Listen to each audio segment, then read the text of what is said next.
자, 언리얼 엔진 활용한 익스테리어 렌더링 한번 해볼 건데요. 언리얼을 이용하는 이유는 반응성이 굉장히 빠릅니다. 그 다음에 루멘을 이용한다는 가정하에 뭐 렌더링을 할 필요가 없는 거죠. 심지어는 뭐 그냥 렌더링 하는 과정에서 수정이 가능할 정도로 굉장히 쾌적하더라고요, 이게. 자, 그럼 한번 해볼 건데, 일단 에픽 런처에서 새 프로젝트를 실행을 해줍니다. 버전은 5.44를 이용할 거고, 5.6까지 남아있는 상태에서 왜 밑에 거를 이용을 하냐면, 뭐 매터리얼이나 아니면 나무 뭐 이런 게 호환이 안 되는 경우가 간혹 있어요. 그래서 5.3이나 5.4 정도 하면은 좀 적당하게 무난하게 쓰실 수 있을 것 같고, 그 다음에 C 드라이브에다가 했는데,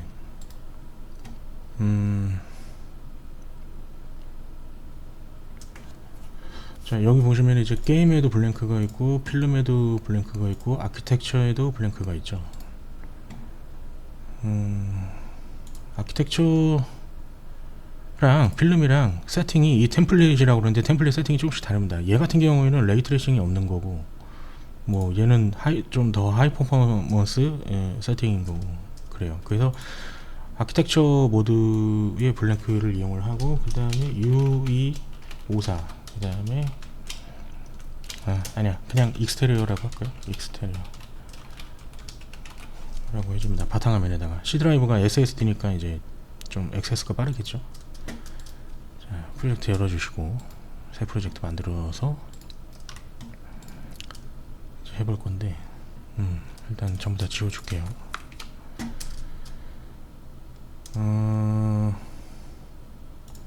HDRI를 하나 만들어야 되겠네요. HDRI 라이트. 여기 보시면 HDRI 라이트 있죠. 이게 HDRI랑 데이터 스미스를 이용을 하는데, 플러그인에서 HDRI 백드롭이 활성화되어 있는지를 체크하시고, 아마 이건 활성화가 되어 있을 테고, 데이터 스미스 같은 경우는 이게 활성화가 안 되어 있을 거예요. 그래서 킨 다음에 리스타트 하라고 여기 뜨니까 체크해 주시면은 리스타트 되면서 이제 활성화가 됩니다. 임포터 같은 경우에는 저는 이거를 자동으로 이렇게 활성화가 되도록 이제 세팅을 해 놓은 거고, 자주 쓰는 거면 이거를 계속 이게 리스타트 하는 게 굉장히 이게 귀찮더라고요. 그래서 그 세팅을 제가 올린 영상을 보면은 이제 있으니까 그거 세팅하셔서 사용을 하시면 됩니다. 그럼 이제 라이트에서 HDRI 백드롭 만들어 주시고, 그 다음에 위치를 이제 리셋해 줍니다. 그 다음에 이게 지금 오토 익스포저가 켜져 있으니까 프로젝트 세팅에 들어가셔갖고 익스포저에서 오토 익스포저를 꺼줍니다. 그 다음에 여기 보시면 이제 블룸이 들어가 있죠. 블룸도 찾아서 꺼줍니다. 이건 안 쓸 거니까. 그 다음에 이제 여기 보시면은 사이즈가 반고로 되어 있는데, 이 HDRI 사이즈가 반고로 되는데 이게 너무 작으면은 문제를 일으킬 수가 있어서 적당하게 좀 크게 1111. 그 다음에 이 경계가 찌그러지고 있죠. 얘도 바닥도 1111 해주면 이제 좀 원활하게 되는 거고, 그 다음에 여기 보면 이제 디스턴스 팩터라는 게 있는데, 이거는 이따가 설명을 해드릴 거예요. 이거 꼭 고쳐서 쓰셔야 되고, 그러면은 이제 모델링을 불러와야 되겠네요. 모델링에서 다이렉트 링크 임포트. 자, 요거 쓸 건데, 이거는 참고로 요거 모델을 어디서 가져왔는데, 자, 이 모델을 이용할 겁니다. 얘는 Vray 세팅이 되어 있고요. 유리 같은 경우도 이제 Vray 매터리얼로 들어가 있죠. 이걸 그대로 쓰는 겁니다. 그 다음에 여기서 이제 데이터 스미스를 활용을 하고 싶으시면은 뭐 이거 플러그인을 설치를 해야 쓸 수 있는 거고, 이건 공짜고, 설치되어 있으면은 싱크로나이즈 누르고, 그 다음에 여기서 셀렉트 누르면 이제 들어오죠. 들어올 때 기존에 매터리얼 세팅 되어 있는 거를 이제 쓸 거냐 체크해주고, 그러면은 이제 여기 보시면은 모델 익스테리어라고 이제 들어왔죠. 여기도 들어와 있고. 자, 근데 이게 버그가 있는데 액시스 커서가 안 보여요. 그래서 이제 게임의 G를 두 번, 그러니까 G는 뭐냐면 이 아이콘들을 가려주는 건데, G를 한 번 더 껐다가 키면은 이 보여요. 그 다음에 이제 스냅 꺼주고, 그 다음에 건물 선택했으니까 조금 내려줍시다. 밑으로 이렇게 내려주고. 자, 매터리얼이 있어야 될 것 같은데, 매터리얼 같은 경우에는 탭에서 로그인 하시고 받으면 됩니다. 글라스, 글라스가 아니라 립본 글라스라고 검색을 해주면 요게 공짜니까 요거를 이용할 건데, 저는 이제 즐겨찾기에다가 등록을 해놨으니까 립본 글라스 딱 누르고 프로젝트에 추가 누르면 이제 들어오죠. 이렇게 들어왔고, 그 다음에 매트리얼은 기존에 제가 옛날에 받아놨던 그 매트리얼을 쓸 건데, 이거 마찬가지로 이제 탭에서 쓸 수 있으니까 라이브러리에서 요거를 할 겁니다. 프로젝트에 추가. 마찬가지로 이거는 아까 그 탭에서 똑같이 구할 수가 있습니다. 익스테리어 항목에다가 추가를 하겠다. 그럼 들어왔죠. 자, 그러면 여기서 매터리얼에서 요거를 딱 넣을까요? 요거 말고 요거. 들어왔고,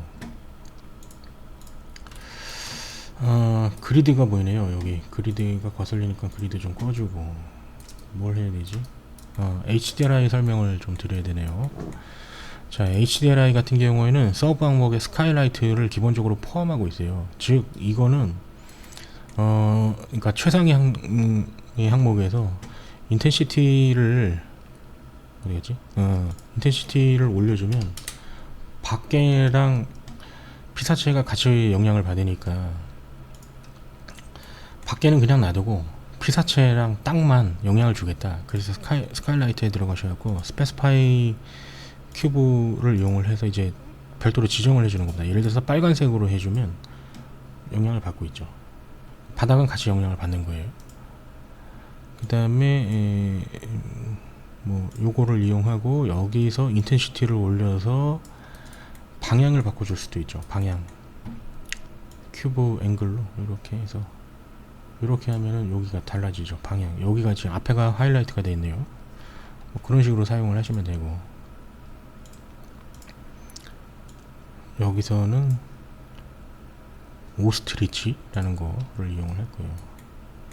각도는 그대로 두고, 각도 그대로 두고. 자, 여기 보면은 레졸루션이라는 게 큐브맵 레졸루션, 요거 이따가 좀 설명을 드릴 거고.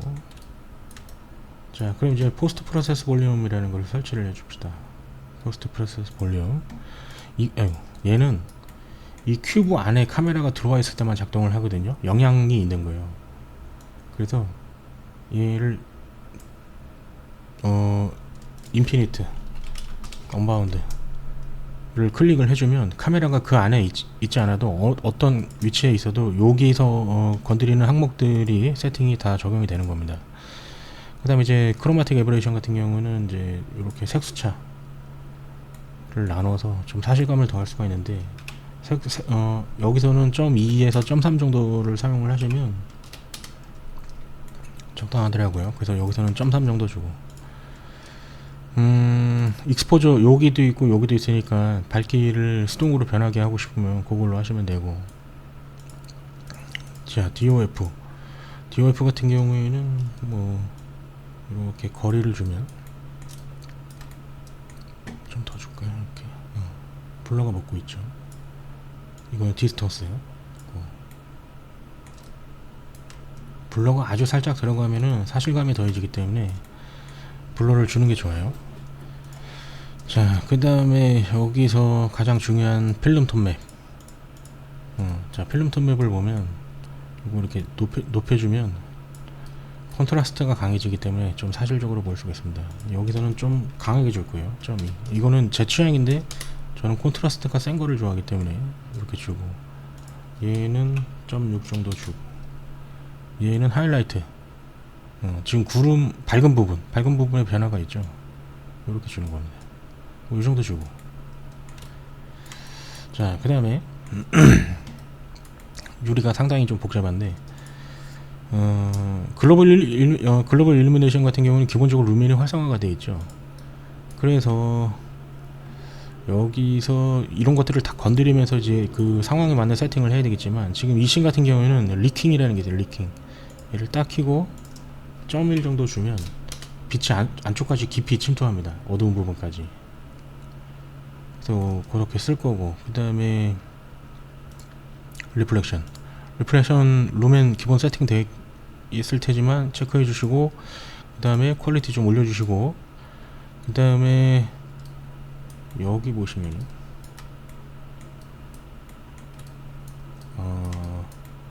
반사를 먼저 설명을 해야 되겠구나.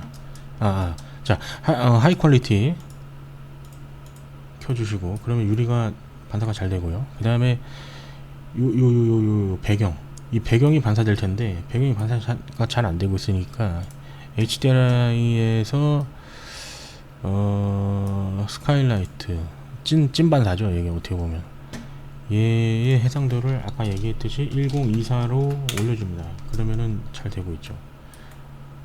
자, 그 다음에 프로세스 볼륨으로 다시 가셔갖고, 여기서 중요한 게 이 프로젝트 디폴트로 되어 있는 거를 히트라이트로 바꿔주는 겁니다. 그럼 여기가 변해요.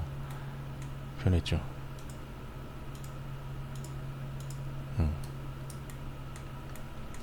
요거는 이제 반사가 얼만큼 잘 될 건지 그 옵션인데, 요거 좀 올려주고, 그 다음에 얘는 한 3, 얘도 한 3, 4 정도 줍니다. 그 다음에 여기 보시면은 요 안에 여기가 반사가 잘 안 되고 있죠. 여기가. 자, 그거는 왜 그러냐면 HDRI 최상위 항목 중에 아까 그 팩터라는 게 있었는데, 디스턴스 팩터 어디 갔지? 여기 있네요. 네, 자, 얘를 아예 0으로 떨어버리면 잘 돼요. 근데 문제는 바닥이 너무 밝아지니까 그냥 기본값으로 놓고 하고, 그 다음에 여기 보면은 이게 스크린 트레이서가 되고 있어서 그런데, 이렇게 돌려보면은 이 유리가 반사되는 부분이 뭔가 이상해요. 뭔가 이상하죠. 자, 이거는 어떻게 개선을 할 수 있냐면, 여기서 스크린 트레이스를 꺼주는 겁니다. 그러면 돼요. 그럼 잘 되고, 그 다음에 좀 버벅이는데 왜 그러지? 이게 글로벌 일루미네이션이 옵션이 최상위로 되어 있네요. 시네마틱으로. 그러면 에픽으로 해주고, 그러면 포스트 프로세스까지 됐어요. 자, 이제 풀을 심을 건데, 풀을 심으려면은 뭐 여러가지 방법이 있는데, 이제 랜드스케이프 모드로 가서 랜드스케이프를 하나 만들어 줘야 됩니다. 그냥 오브젝트에다가도 판때기 만들어서 심을 수는 있어요. 근데 랜드스케이프가 좀 편하니까 살짝 밑으로 내려준 다음에, 보이진 않지만 크리에이트를 누르면 여기 랜드스케이프가 생길 겁니다. 자, 생겼죠. 자, 그러면 여기서 칠하는 게 아니라 폴리지로 가서 아까 받아놨던 나무를, 이 모델링을 여기다가 이제 던져 넣습니다. 그 다음에 이거 체크되어 있는지 확인하고 딱 찍고 칠하면은 너무 듬성듬성하니까 이거를 한 요렇게 해주고, 그 다음에 이 사이즈는 0.4에서 0.5까지 랜덤으로. 자, 딱 칠하면 오브젝트 위에도 칠해지고 있죠. 그래서 모드를, 오브젝트는 빼는 겁니다. 그러면 이제 그 랜드스케이프 거기만 영향을 주겠죠. 자, 그럼 이제 칠해주는 겁니다. 이렇게.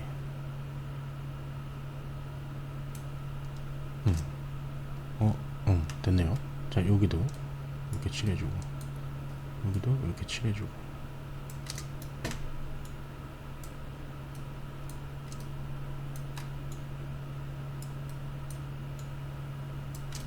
저는 카메라를 굉장히 멀리서 잡을 거기 때문에 그거를 감안해서 풀을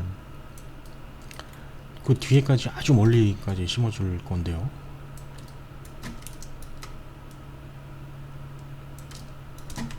엄청 멀리 갈 거예요. 엄청 멀리.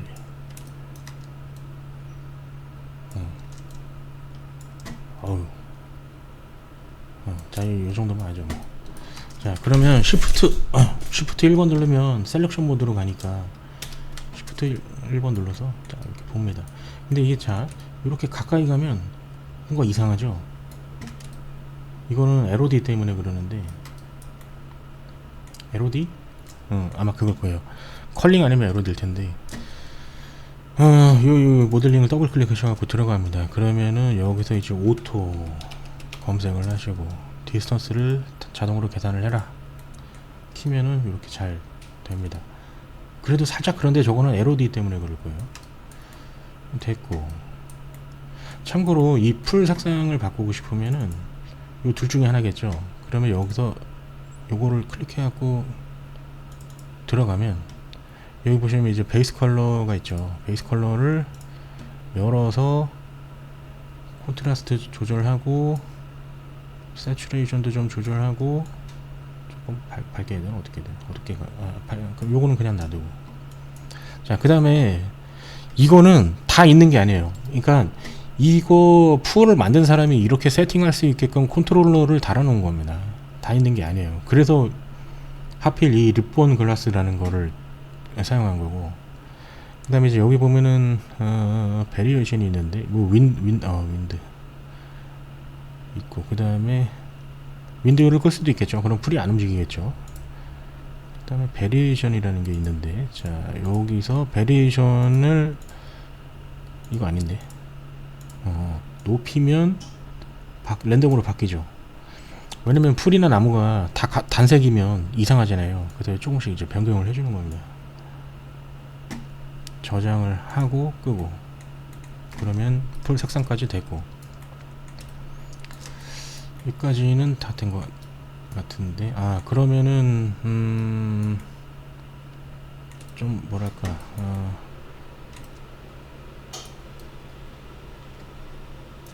그거 포그를 만들어 볼까요? 포그를 어디 갔지? 익스포넨셜 하이트 포그를 이제 클릭을 해줍니다. 아이콘은 거슬리니까 좀 뒤로 보내주고,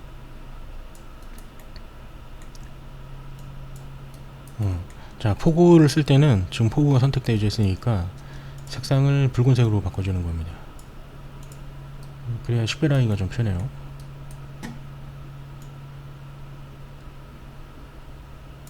잘못 바꿨다. 이게 아니라 요거예요. 요거 까만 거 됐고, 그 다음에 하늘까지 영향을 주고, 그 다음에 여기까지 먹고 있는데 지금 안에까지 피사체까지, 그거를 볼륨 포그를 킨 다음에 이렇게 조절을 해줄 수가 있어요. 그러면 겉에만 되고,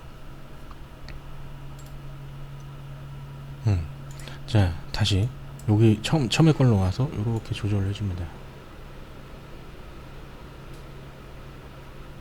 이렇게 할까? 자 요 정도로 해줍니다. 그러면은 왔을 때 이런 느낌으로 보이는 거죠.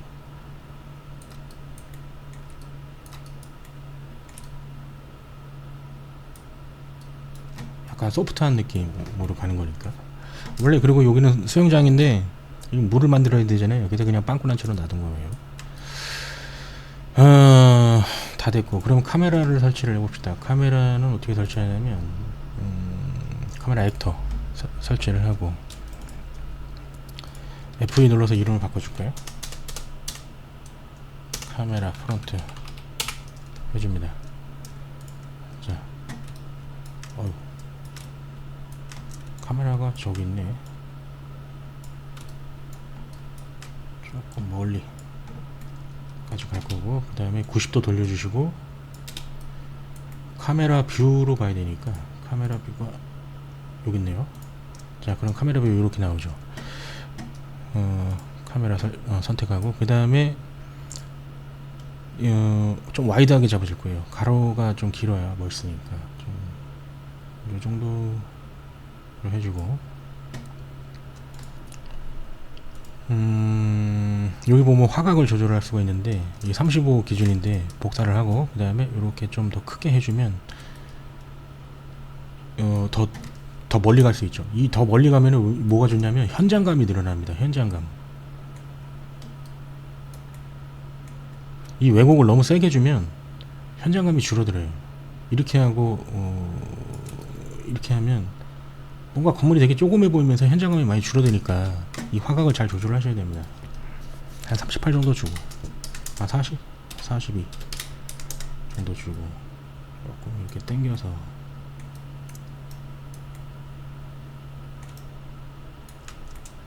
이렇게 줄까요?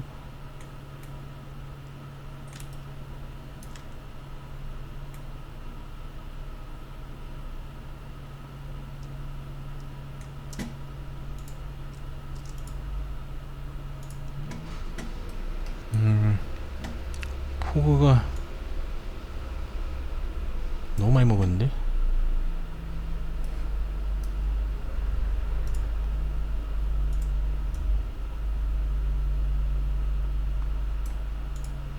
포그를 좀 줄여봅시다. 좀.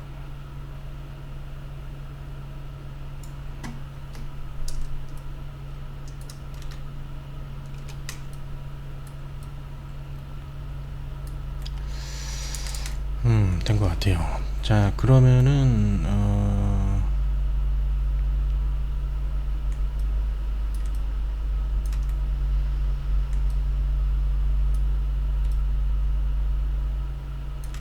자, 복사를 해서 컨트롤 V 해갖고, 아이고, 이름을 바꾸고 싶다. 얘는 다른 걸 복사했구나. 컨트롤 C, 컨트롤 V 해서 F2 누르고 사이드 해줍니다. 그러면은 이제 사이드 카메라로 가서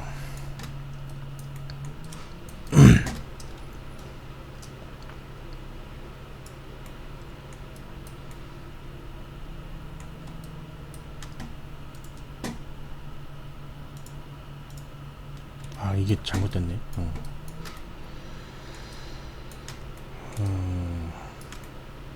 여기 프론트 카메라 여기, 그 다음에 사이드 카메라는 또 잡으면 되겠죠. 자, 얘는 화각을 많이 당겨 줄 거예요. 화각 한 100 정도? 그럼 이렇게 보이겠죠.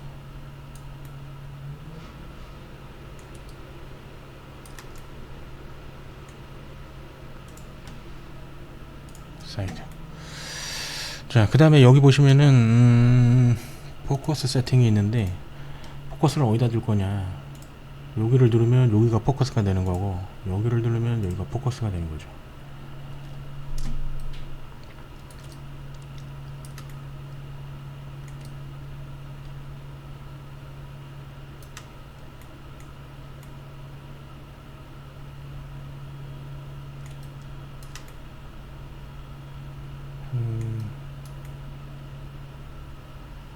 요 정도로 해줍시다.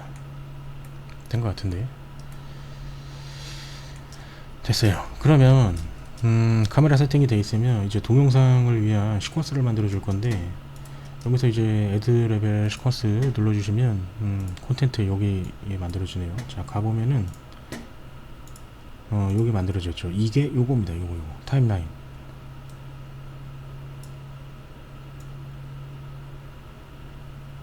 자, 그러면 이제 카메라를 넣어줍니다. 여기다가 이렇게 넣어주세요. 넣어줬고, 타임라인 레인지가 좀 적으니까 좀 늘려주시고, 자, 여기 보시면 트랜스폼이라는 게 있죠. 여기서 처음에 키를 하나 줍니다. 그럼 키가 생겼고, 그 다음에 미래로 가서 여기서 오른쪽으로 이동을 하면 되겠네요. 이렇게 이동을 합니다. 그 다음에 키를 또 주고, 그러면 플레이를 눌러보면 이렇게 움직이죠. 됐고, 자, 2번 카메라는 여기다가 넣습니다. 그 다음에 레인지는 요 정도 해주고, 요거 빨간 거는 뭐냐면 플레이 구간이에요. 자, 그래서 다시 이제 2번 카메라로 가서, 자, 여기에서 마킹을 해주고 키를 주는 거죠. 키. 여기서 요거 키 주고, 그 다음에 다음 미래로 가서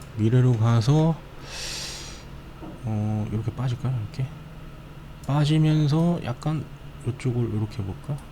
바깥으로 좀 빠질까? 이런 식으로 키를 줍니다. 자, 그 플레이를 해보면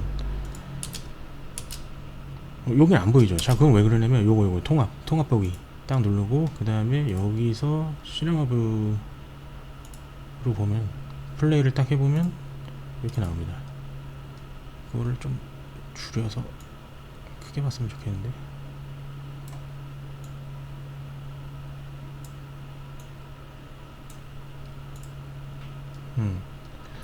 자, 보면서 세팅을 할 수 있습니다. 정말 좋죠. 아, 루핑 빠졌구나.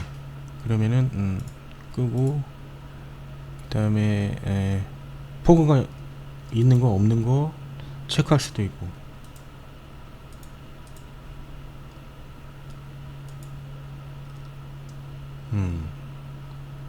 자, 이런 식으로 하십니다.